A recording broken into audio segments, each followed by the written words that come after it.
Pak SBY sendiri udah turun gunung, Pak SBY sendiri udah Turun gunung berkampanye. karena habis nangis Anies ngejadiin wapres ini anaknya. Oh kan. itu. Yoi. Setiap pilpres tuh PSBY ada nangisnya aja ya. 2019, 2024. Kalau ada maksud gua konspirasi ini hal ini arahan Pak Jokowi masuk akal nggak? Karena Ketua KPK kan dipilih oleh Pak Jokowi sebelum dia lengser gitu. Gua nggak tahu ya, karena politik kita ini kan apa ya? Penuh misteri, bagaimana? Iya, ini kan ruang-ruang gelap yang kita nggak bisa tahu, Bos. Ini pengaruh Kita apa nanya enggak? Bang Budi ini karena cuma dia yang bisa masuk ruangan gelap. Iya. Nah, lu melihat nih 2029 mungkin nggak terjadi perpecahan nih antara Prabowo ini kan sibuk keluar negeri mulu, sementara kan Gibran jago juga nih bagi-bagi susu melulu gitu. Ini kan kampanye udah dimulai sejak hari ini dia udah mulai tuh. Nah, jadi menurut gua ini langkah baik sih sebenarnya kalau keputusan MK tuh sebenarnya menurunkan atau meniadakan threshold itu menurut gua juga ridiculous. Meniadakan threshold itu gimana ya logikanya ya?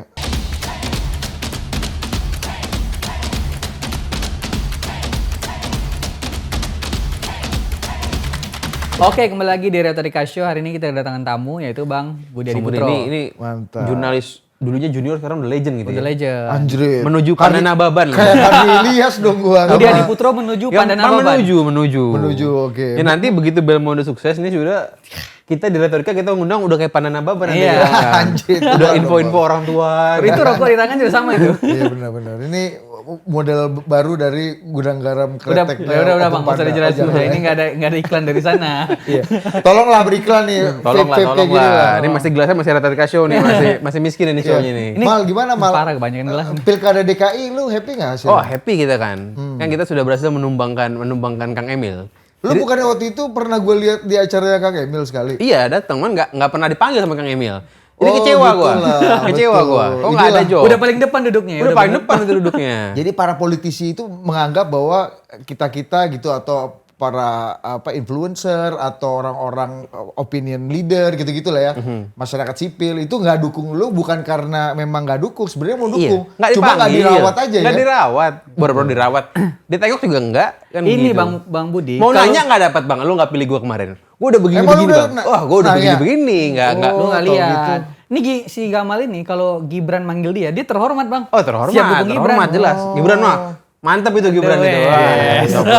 Kalau dipanggil. Kalau Kalau dipanggil, dipanggil. kalau nggak dipanggil Gibran jelek nih kacau nih. Nah, gitu aja kan. Gitu aja kan Bang cara Gitu main ya? kanal-kanal ini kan gitu. Iya, kan? iya benar-benar. Kebetulan Pram ngajak ngobrol ya kita dukung kan begitu. Jadi sebenarnya orang Indonesia tuh dari hati aja ya, Bel ya. Ya gua rasa sih gitu. Kita gampang tersentuh Bang. Iya. Kayak gue mau jadi narasumber di sini tuh karena Belmondo abang ini. Kalau nggak ada abang, nggak ada nih. Wah gitu-gitu. Padahal tipu aja Nah, semua orang ini, gitu Bang. sama dia. Kan ilmu lu juga itu ke Bang Pandana Baban. Belmondo kan feodal Bang. Jadi pasti semua orang feodal. puji-puji lah sama dia. Oh gitu ya. Ya, begitu kita udah kenal kawannya nih lah. Iya, Nah kita ngomong-ngomong feodal nih Bang, kita mau ngomongin soal kemarin MK bikin threshold keputusan gila itu kan. Jadi 0%. Itu kan dibatalin, intinya 2% dibatalin. Iya. Nah kira-kira itu eskalasinya terhadap feodalisme politik di negeri ini tuh gimana Bang? Ini kan Apa 20% hubungannya bikin, feodalisme? oh jelas dong. Kan 20% itu bikin banyak menteri jadi feodal, ngekor-ngekor penguasa, serba nurut dengan ya Prabowo Gibran ngikut. Kan itu jadinya. Jokowi yang minta kan. Bahkan PAN udah deklarasi ini ya. Bahkan PAN langsung siap sedia kami masih setia dengan Kita Prabowo. masih setia nih sama Pak Prabowo padahal partainya udah bisa ngusung presiden sendiri kan. Iya, tapi kok masih feodal aja gitu ya? Padahal udah peraturannya udah relax gitu kan. Ya menurut gue sih kalau hubungannya sama feodalisme politik, ya ini kan karena orang ngelihat sebenarnya ya mana yang kira-kira paling punya potensi untuk menang. Karena kan lu gini, kompetisi bisa dibuka selebar-lebarnya. Tapi ujung-ujungnya kan kayaknya Belmondo nih perawakannya nggak pantas jadi presiden gitu. Gamal kayaknya lebih cocok lu jadi presiden misalnya kayak gitu.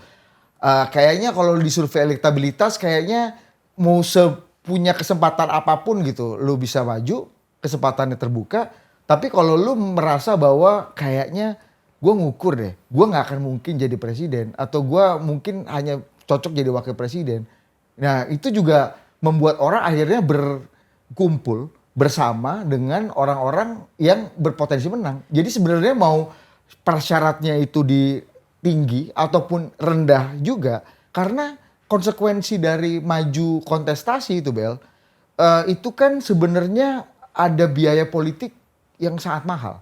Lu harus berkonsekuensi untuk membiayai campaign yang luar biasa banyak, luar biasa mahal. Ini yang kemudian dikritik demokrasi kita mundur, demokrasi kita terlalu mahal, terlalu kayak pasar. Sehingga orang akhirnya jual beli suara aja gitu. Vote buyingnya jadi main course. Tapi dalam bukannya bisa demokrasi. dijual Bang Mudi? Bisa dijual. Lu katakan kalah di putaran pertama, kan bisa lu jual suara lu di putaran kedua.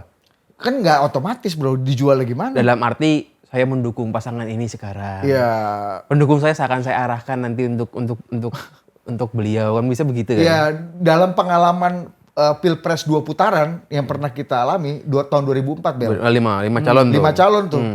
Setelah putaran kedua SBY lawan Mega itu kan terpolarisasi kan. Artinya para pendukung-pendukung orang-orang yang kalah di Pilpres putaran pertama itu bergabung menyatakan dukungan ke capres-capres tertentu, kedua capres ini kan. Dan yang paling banyak mendapatkan dukungan Megawati. Koalisinya itu koalisi yang lebih besar. Karena koalisinya SBY itu cuman diisi sama Demokrat, waktu itu tambah Partai Keadilan, PKPI, PBB. Nggak ada penambahan yang signifikan. Sementara sisanya itu gabung ke Megawati semua. Tapi kalah. Wiranto, you name it. Tapi kalah akhirnya. Tetap kan SBY yang menang gitu. Jadi artinya memang politik kita nggak bisa otomatis dikalkulasiin atau didagangin. Kalau lu sisa berapa itu otomatis lu pindah ke 100% ke orang yang lu dukung gitu. Mungkin itu juga bisa dijadikan ukuran. Bargaining power aja lah buat dia. Iya, bargaining power untuk diri lu sendiri sebenarnya kan. Ya, Kalau lu gue bisa dukung gabung. lu, gue jadi menteri ya, kan bisa begitu kayak. Exactly. Tapi kan kalkulasi politiknya kan belum tentu kayak gitu, serta merta kayak gitu, bro. Nah, jadi menurut gua ini langkah baik sih sebenarnya kalau keputusan MK tuh sebenarnya menurunkan atau meniadakan threshold itu menurut gua juga ridiculous. Meniadakan threshold itu gimana ya logikanya ya? Thresholdnya sama sekali nggak ada. Para peserta pemilu yang ikut pemilu itu partainya bisa mencalonkan.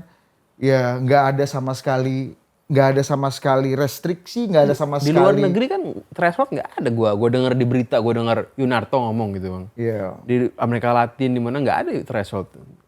Cuman kita aja ngarang-ngarang sendiri. Gitu. Dan MK juga bilang di putusannya itu, dia bilang dia akan serahkan ini ke pembuat undang-undang untuk ngatur lebih detail aja ini gimana. Betul, dan jangan-jangan nanti pembuat undang-undang bisa ciptakan norma baru. Kan itu kan yang dibatalkan kan undang-undang yang lama kan. Iya. Proses threshold kan. Kalau undang-undang baru dibikin sama parlemen kan bisa DPR ganti lagi, takut bro. Bel, takut PSI ngajuin capres nanti itu. Jadi DPR yang di Yang parlemen maju ini- Mas Kaisang gitu takut kan. tuh pasti tuh kan Mas Kaisang top itu. Iya. udah pasti tuh. Jadi Marco jadi ngumbang ini loh. Iya pasti Mas Kaisang pasti minimal udah dibicarakan top of mind publik udah pasti. Gibran Kaisang, Menteri Jan Etes, bayangin loh. Karena itu udah tuh. Jadi ini gue kebiasaan Bang Budi nih. Jadi gue ada gosip juga nih Bang. Ini kan lu suka bergosip nih, gue ada gosip juga. Gimana? Jadi selain putusan MK yang udah dihapus nih 20%. Ya. Jadi ada pengajuan lagi untuk judicial review itu sistem pemilunya. Jadi sistem pemilu itu nanti dibagi dua doang. Oke. Yang nasional sama yang daerah. Ya. Jadi yang nasional itu pemilihan presiden, DPR RI, DPD, ini nasional.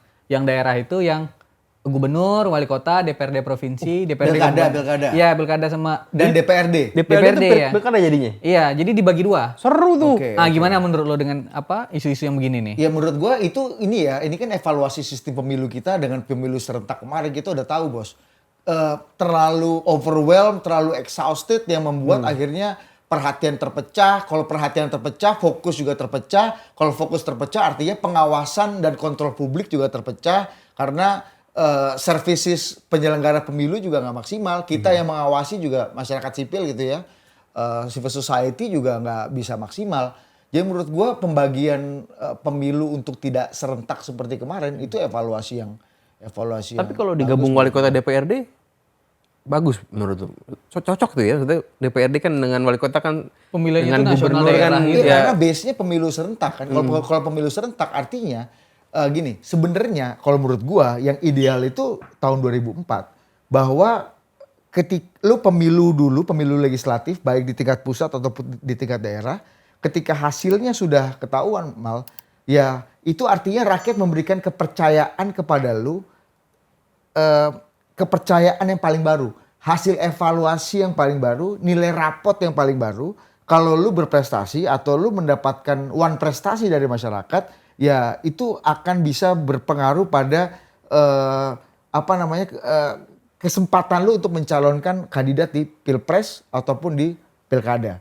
Nah, pemilunya lebih baik sebenarnya dipisah. Jadi pemilu legislatif dulu seperti pemilu-pemilu yang kemarin. Ini kan 2 kali ini lu gimana? Lu bisa mencalonkan diri dari hasil rapot hasilnya 5 tahun yang lalu, ya kan? iya. Ya sebenarnya antara fair nggak fair gitu kan? Nah itu menurut gua Partai kecil kesian kan Bang kalau begitu. Partai kecil yang baru ikutan akhirnya nggak bisa ikutan pilpres gitu ya. Gimana Kalau tuh? dengan cara yang sekarang yang berbarengan gitu kan. Iya. Kalau cari MK kan, kalau misalnya MK putusan MK kan boleh. Yang penting lu peserta pemilu, lu berhak mencalonkan kandidat sendiri ataupun bergabung dengan partai politik lain kan. Kalau misalnya nanti norma barunya kayak Tapi gitu tetap ya. menurut lo nggak mungkin kan 18 partai 18 capres. Nggak mungkin bro. Karena 5 pun nggak mungkin kali zaman sekarang. Karena 2004 ya bos, 2004 itu kan syaratnya itu kalau nggak salah 2,5% deh. Itu kan juga nggak gede ya. PSI itu pun bisa nyalurin itu kalaupun 2,5% ya. Jadi waktu itu parliamentary thresholdnya kalau nggak salah sekitar gitu Bel. Mal, gue agak lupa. Calonnya 5. Dan nggak semua partai yang bisa mencalonkan yang masuk parlemen itu mencalonkan calon presidennya. Banyak yang berkoalisi PKS, pada akhirnya. PKS enggak ya? Partai Keadilan tuh. Partai Keadilan juga gabung, kayaknya dukung Pak Amin Rais waktu itu. Bu Megawati itu kalau nggak salah didukung sama, gue lupa lah ya. Tapi waktu itu kan calonnya ada 5 ya. Tapi partai-partai juga berkoalisi satu sama lain. Jadi nggak serta-merta, misalnya lu ngelihat ada misalnya peserta pemilu kita, let's say kemarin berapa ya? 34 ya? 40, misalnya 30 lah. Let's say 34 lah partai. Lu akan lihat 34 calon presiden? Enggak juga. Karena kembali ke basic tadi, Mal. Kalau lu mau maju, lu punya tongkrongan apa enggak? Satu. Yang kedua, kalau lu maju, kira-kira pembiayaan, karena konsekuensi lu maju, lu harus running the campaign. Lu nggak mungkin sama sekali nggak running the campaign gitu.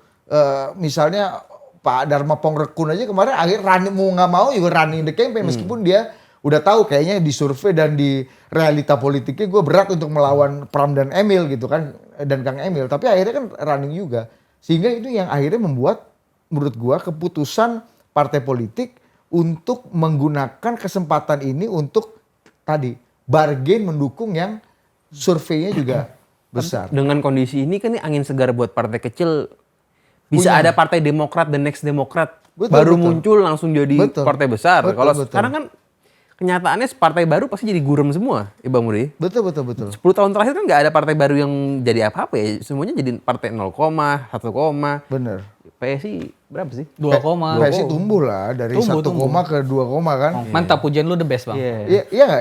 Yang penting kan kita lihat trajektorinya tumbuh. Kayaknya 4% nih kayaknya tahun depan juga susah lah, 2029 lah. Kalau tapi kan ini jadi angin segar kalau memang ada calon tapi capresnya. kan parliamentary thresholdnya dikurangin bro. Dikurangin. Udah ada putusan MK. Iya. Ada Jadi 3,99 gitu misalnya. Ya whatever lah. Tapi gue yakin DPR sih belum nggak mungkin separah itu karena lu pasti lu nggak boleh bertentangan sama putusan MK kan. Undang-undang baru yang lu Jadi hasilkan. parlemen turun, capresnya nggak ada malah gitu. Jadi ini kan angin segar banget buat partai yang punya tokoh.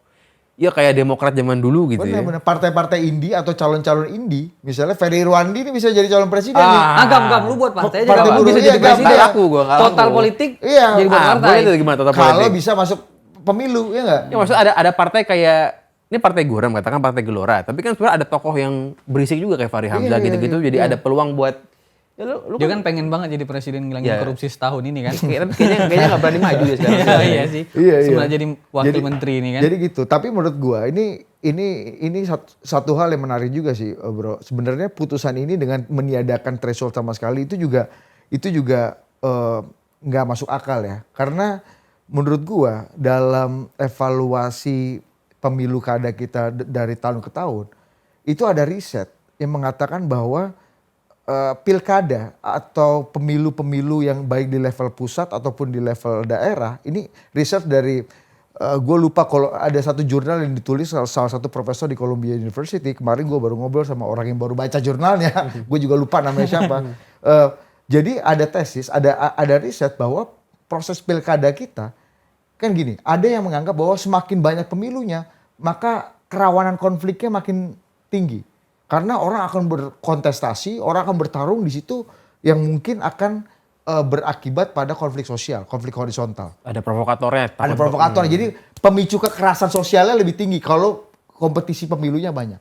Tapi ada penelitian dari Kolombia di pilkada, di pemilu-pemilu di Indonesia, bahwa sejak pilkada itu berlangsung, pilkada pemilu kepala daerah langsung itu berlangsung sejak tahun 2005, potensi konflik yang waktu itu kita habis reformasi tahun 99 itu kan naik banget tuh, ada konflik Poso, konflik Ambon, Sampit, macam-macam kan. Itu kita kan daerah yang merah, negara kita tuh merah karena konflik sosial horizontal terjadi di mana-mana. Tapi setelah ada kompetisi pilkada bro, itu ada reduksi penurunan konflik sosial yang terjadi selama ini. Berarti Secara signifikan. jurnalnya Gua gak lupa nanti. berarti nanti jurnal di- tidak cocok. Maksudnya dia bilang jurnalnya bahwa akan ada konflik kan kalau No. Jurnal itu menunjukkan, penelitian itu menunjukkan bahwa pilkada asumsi kita semakin banyak pemilu, oh ya asumsi Semakin kita banyak awal. konflik. makin banyak konflik. Hipotesanya begitu. Betul. Satu pilkada DKI 2017 aja bikin Gamal sama Belmondo bisa ribut. Iya. Sampai kemarin baru akur 3 bulan yang lalu Iya. misalnya kan ya enggak? Ya gue Anies lu Ahok kan. Iya. Maksud gue kayak gitu. Nah itu kan gambaran gitu, wah anjing serem banget Ternyata ya. enggak malah. Ternyata tuh enggak. Kenapa? Karena ternyata konflik-konflik horizontal yang terjadi itu karena konflik elit. Karena kebanyakan dipicu oleh pertarungan elit. Elit yang bertarung, elit yang punya kepentingan, memprovokasi dan membiayai struktur masyarakat di bawahnya untuk bisa berkonflik. Karena ujungnya kan sebenarnya itu persoalan elit. Konflik-konflik sosial kita, bukan benar-benar persoalan masyarakat.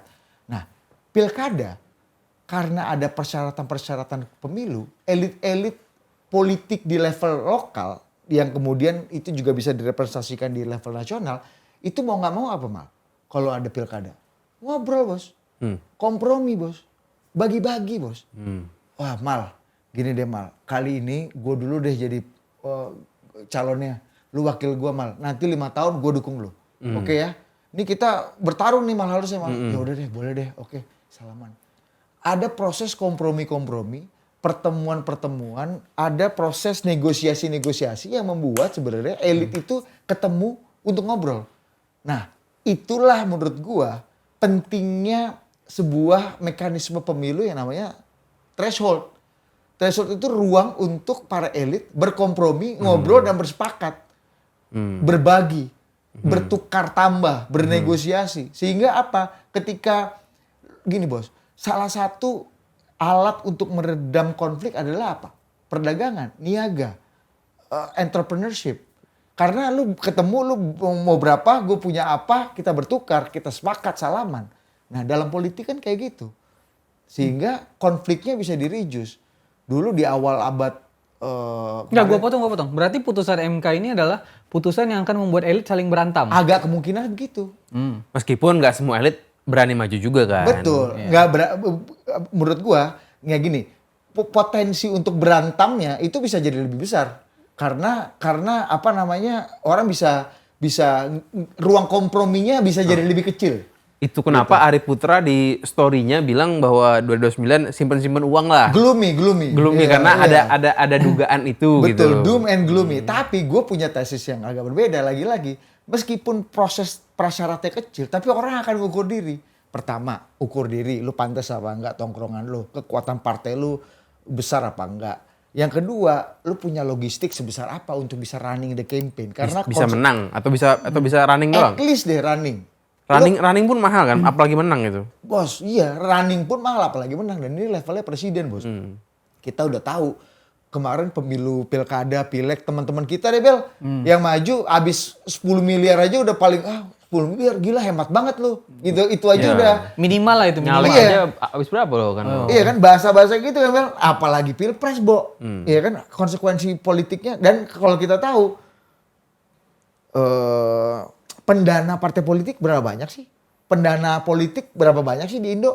Orangnya itu-itu juga. Itu-itu aja kan. Iya. Toketnya itu-itu aja ibaratnya nih, ya kan? Cukongnya ya kebanyakan itu-itu aja. Lu mau taruh berapa banyak di berapa keranjang? Tapi mungkin nggak ada orang yang akhirnya maju hanya demi kotel efek buat partainya doang di pileg. Bisa. Seperti pada Mapong Rekonya maju kemarin tapi ya nggak pakai duit. Bisa. Yang penting ya maju aja dah. Ya Kan bisa juga kan bisa aja. sebenarnya kan. Orang kayak Anies sama Caimin, kita lihat aja itu Anies juga, bikin partai misalnya, dia hanya partai supaya masuk parlemen aja betul, gitu. kalau Anies itu bisa hal yang lain ya, karena namanya udah besar, jadi Iya, partai bisa menunggangi Ya, kebesarannya. Caimin hanya demi PKB-nya tetap 2 digit aja gitu. Mau kalah juga udah bodo amat bisa dah gitu. jadi itu bisa juga terjadi. Cuma kan lagi-lagi konsekuensi pembiayaannya pasti kan juga gede. Nah itu kedua ya, konsekuensi tongkrongan dan apa namanya akseptabilitas, kekuatan elektabilitas lo. Yang kedua soal logistik, dan yang ketiga orang kan ngukur diri bos. Kalau lu bernegosiasi di putaran kedua sama lu mendukung calon yang kuat di putaran pertama, harga lu beda. Meskipun lo bawa gerbong suara lah katakan Menurut gue pasti beda. Lebih mahal, lebih murah. Lebih murah dong. Lu ikut kereta nih dari Surabaya menuju Jakarta. Lu naik dari Surabaya atau lu bahkan lu masih di pabrik Inka kereta di Madiun sana ikut, sama lu naik kereta baru di Semarang segala macam kan beda harganya. Lu sebagian baru naik di Semarang, ada yang naik di Cirebon, ada yang naik di stasiun Gambir baru naik ya kan. Menurut gua karena ujung-ujungnya politik itu it's about power ya. Lu mau dapat apa dan seberapa banyak. Menteri pun nggak apa-apa. Iya. Daripada Dan nganggur gitu. Betul, misalnya gini, lu kalau udah bergabung sama gue dari awal dengan kekuatan politik lu pasti akan dapat konsekuensi dan harga dan ganjaran yang lebih baik gitu. Sehingga itu misalnya itu yang membuat partai-partai yang mungkin nggak punya calon dan nggak punya kekuatan tokoh ataupun logistik itu memilih untuk bergabung dengan yang udah punya survei dan punya potensi kemenangan lebih besar, sehingga gue bisa bernegosiasi lebih luas dengan lu. Tapi dari gimana kalau misalnya awal. contoh kasusnya AHY misalnya Bang Budi ya. Demokrat dukung Prabowo, suara turun. Oke. Kalau seandainya AHY-nya jadi calon presiden atau cawapres kan meskipun kalah jadi cawapres, kalah jadi capres, Demokrat suara pasti tinggi. Bisa. Nah, berarti kan ini untung atau rugi Demokrat katakan kemarin tuh. Suara turun tapi dapat menteri gitu, dapat Menko. Well itu bisa tergantung ya, karena banyak juga partai-partai yang dari awal dukung apa namanya Pak Prabowo juga suaranya naik. Golkar misalnya. Golkar Erlangga nggak maju, suara naik tuh. PAN Zulhas nggak maju, Erick Thohir nggak jadi maju, suara naik juga ngalahin Demokrat. Itu menurut gue depends ya, karena dalam pileg itu bukan cuma kotel efek calon-calon presiden, tapi pileg itu game caleg-caleg bos. Game seberapa mampu anggota caleg-caleg lu untuk bisa penetrasi ke bawah. Calon presiden lu itu salah satu faktor yang bisa menaikkan dukungan. Kalau memang betul-betul calon presiden lu punya dukungan juga, punya kayak misalnya gini PKB bisa meraih suara-suara atau kursi-kursi di tempat-tempat yang dulu nggak kebayang. Daerahnya Belmondo, Sumatera Barat, Padang. di Aceh misalnya, daerah-daerah yang basis-basis non NU lah. Itu karena Anies pasti kan. Anies Iya. faktor, tapi kan depends. Apakah AHY bisa membuat hal itu buat Demokrat? Belum tentu.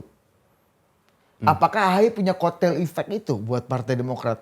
Kan belum tentu. Fakta bahwa dia adalah anak biologis SBY. Bro, kemarin itu Partai Demokrat dukung Prabowo, yes. Tapi siapa yang campaign buat Demokrat ke turun-turun ke bawah? Pak SBY turun gunung buat Partai Demokrat, bukan cuma buat Pak Prabowo ya. Mas AHY keliling Indonesia bukan cuma buat Pak Prabowo, tapi buat Partai Demokrat. Jadi menurut gue nggak serta-merta juga gitu loh maksud gue. Karena mereka juga berkampanye untuk partai-partainya. Artinya memang ya caleg-caleg mereka yang nggak mendapatkan dukungan yang cukup signifikan dari masyarakat tanpa harus menjual SBY dan AHY. Karena Pak SBY juga turun gunung loh bro. Masa Pak SBY turun gunung, Di kandangnya. misalnya Pak SBY turun gunung nih, kampanye, kalau kan lu bilang, ini SBY dan AHY loh, putra biologisnya Pak SBY loh, SBY 2 kali presiden loh. Bahkan SBY-nya sendiri kemarin turun gunung. Emang Pak SBY nggak bilang, ayo kita pilih Prabowo aja, Prabowo, nggak usah pilih Demokrat, enggak. Pilih Prabowo dan pilih Demokrat. Kan gitu bos, yang ngomong Pak SBY.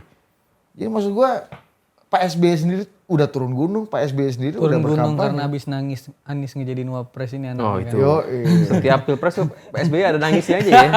2019, 2024. kalau yang terakhir yang nangis bukan Pak SBY, bos, ini Sekjen PD Perjuangan. Ini karena disinggung Sekjen PDI Perjuangan. Nah kemarin kan banyak yang nangis kan waktu di di ini Nangis mulu Pak Hasto. kan. pidato. Pak Hasto kan itu nangis berbabak-babak gitu. Iya, pengukuhan. Gue capek liat dia nangis. Dokter Ini. Yang paling nangis. lucu tuh ini karena lu bahas Sekjen PDI Perjuangan kita agak lompat ke sana jadinya bang. Tahu nggak lu statement paling lucu apa? Rumah Hasto digeledah untuk mengalihkan berita Pak Jokowi OCRP. jadi koruptor. Ini apa hubungannya ini? Iya emang gila aja. Masa KPK se-feodal itu ngikutin apa kata Pak Jokowi Kalau ini kan? kalau bener gimana? Kan nggak ada buktinya bukan presiden kan? Lu gimana ngeliat itu? Tapi ya kalau ada orang yang berpikir begitu karena faktanya KPK terakhir dipilih oleh Pak Jokowi, masuk akal nggak gitu? Ya, enggak, terus maksud gue gini, apa hubungannya gitu bos? Maksud gue. Ya saya lagi dapat kasus OCCRP soal gitu. Gamal percaya yang lebih ini gede lah. Jokowi Bikin arahan Jokowi. Iya kan Pak Hasto ditersangkakan itu kan sebelum berita OCCRP juga muncul kan. Tapi kan tepat setelah Jokowi dipecat gitu. Tapi kan nggak untuk menutupi berita OCCRP juga. Kalau ada Maksud gua konspirasi hal yang- ini arahan Pak Jokowi masuk akal nggak? Karena Ketua KPK kan dipilih oleh Pak Jokowi sebelum dia lengser gitu. Gua nggak tahu ya karena politik kita ini kan apa ya? Penuh misteri, bagaimana? Iya, ini kan ruang-ruang gelap yang kita nggak bisa tahu bos. Ini pengaruh Kita apa nanya enggak? Bang Budi ini karena cuma dia yang bisa masuk ruangan gelap. Iya. Bang Budi ini kan sama Pak D ini kan dekat sama Jokowi. Sejak Anjir, di mana Jakarta ada, kan? Bos. Bang Budi ya, sejak di Jakarta kan? Ya Jakarta. Udah kenal sama Pak Jokowi kan berarti kan info-info setengah bisa lah tuh. Enggak juga lah bos, mana gue tahu Pak Jokowi ngatur KPK apa enggak. Oh, kita nggak usah nanya itu lah. Kita nanya fenomena Pak Prabowo aja. Apa tuh? Fenomena Pak Prabowo tuh yang kayak gini bang. Menteri-menteri jangan sering keluar negeri. Tapi beliau sendiri sering keluar negeri. Ini gimana ceritanya nih ya? Tiap bulan pasti keluar negeri. Tiap bulan keluar negeri. Lu gimana lihat kebiasaan dia yang itu tuh? Ya artinya emang Pak Prabowo aja yang keluar negeri, lu jangan. Terakhir Erick Thohir yang keluar negeri nyari pelatih baru. Di hari Natal lagi kan. Hari Natal. Tapi Bang, kalau lu kan nih, kan gue dengar Totpol ini podcast favorit Pak Prabowo gitu kan. Enggak tahu gue emang iya. Ada yang bilang begitu kan. Iya, Kayaknya pasti Ari Putra yang bilang ngomong Ari ya. Putra kayak ngomong. Iya, kan. Ari Putra Iya. emang itu bos kadang-kadang kan. Tapi kan terlepas. Tapi nggak apa-apa. Lu juga sering Gua yakin lu juga juga. sering dipanggil Pak Jokowi ke istana dulu gitu kan, pernah kan dipanggil. Ya, karena gue wartawan di istana. Nah, lu melihat nih 2029 mungkin nggak terjadi perpecahan nih antara Prabowo ini kan sibuk keluar negeri mulu, sementara kan Gibran jago juga nih bagi-bagi susu melulu gitu. Ini kan kampanye udah dimulai sejak hari ini dia udah mulai itu. Apalagi sekarang PSI bisa majuin Gibran loh. Heeh. Dan yang majuin Gibran pasti suara PSI mungkin naik lah. Kan pasti banyak lah Jokower yang suka banget sama keluarganya Pak Jokowi gitu kan. Gimana pandangan lo nih? Pak Prabowo kayaknya terlalu sibuk di luar nih kayaknya nih. Menurut gue, Nggak kampanye dia. menurut gue kalau Pak Prabowo punya prestasi, kalau Pak Prabowo approval ratingnya tinggi seperti Pak Jokowi 2 kali masa periode menang, kalau Pak Prabowo mampu memberikan stick or carrot yang baik kepada para kekuatan politik yang sekarang dia rangkul semua, gua rasa Pak Jokowi dan Pak Prabowo nggak akan pecah. Karena dukungan politik untuk Pak Prabowo tetap solid dengan faktor-faktor tadi. Karena nggak mungkin juga ngapain gue bertarung kalau gue akan kalah. Kalau survei Gibran tinggi, ada peluang untuk jadi presiden, Yaitu gamblingnya kan bisa dilakukan sebenarnya gitu ya. ya betul. Tapi kalau untuk melawan Pak Prabowo, gue rasa ujung-ujungnya ngapain mending gue baik-baikin Pak Prabowo, gue support Pak Prabowo lagi, dan Pak Prabowo harus gue bikin, nih kalau gue jadi Mas Gibran ya, harus gue bikin supaya no harm, tidak menganggap gue ini ancaman. Gue 100% mendukung Pak Prabowo sehingga di periode kedua Prabowo Gibran jilid 2 akan terjadi sehingga gue betul-betul punya tour of duty yang panjang 10 tahun sebagai wakil presiden, bisa sirkus politik lebih banyak sehingga di tahun ke berapa tuh? 2034. 2034 Pak Prabowo yang sudah 10 tahun jadi presiden bisa mendukung gua seperti Barack Obama waktu itu mendukung Hillary Clinton gitu misalnya, atau Jadilah. Reagan mendukung George Bush. Gibran Belmondo tuh 2034 gimana Pak? Jauh banget. Itu nggak mungkin bos, PSI 22 kan. Oh, mungkin. Gibran Didi Adiputro. Ah tuh, Aduh, lebih nggak boleh mungkin juga lagi tuh. bos. Lebih nggak mungkin lagi. Mungkin. Kan maksudnya Gibran sama Kiai itu kan. Kan kalau Pak Jokowi Iya, gitu kan iya, sama iya, Kiai iya. gitu. Kiai. Kiai sepuh. Jadi bisa jadi. Ari Putra tuh jadi Kiai bisa lagi. Iya, lebih cocok dia. Dia hafal surat-suratnya lebih banyak dari boleh gua. lah. Gitu. Kalau menurut gua gitu, Bro. Jadi Lihat feeling lo potensi jadi capres ada nggak?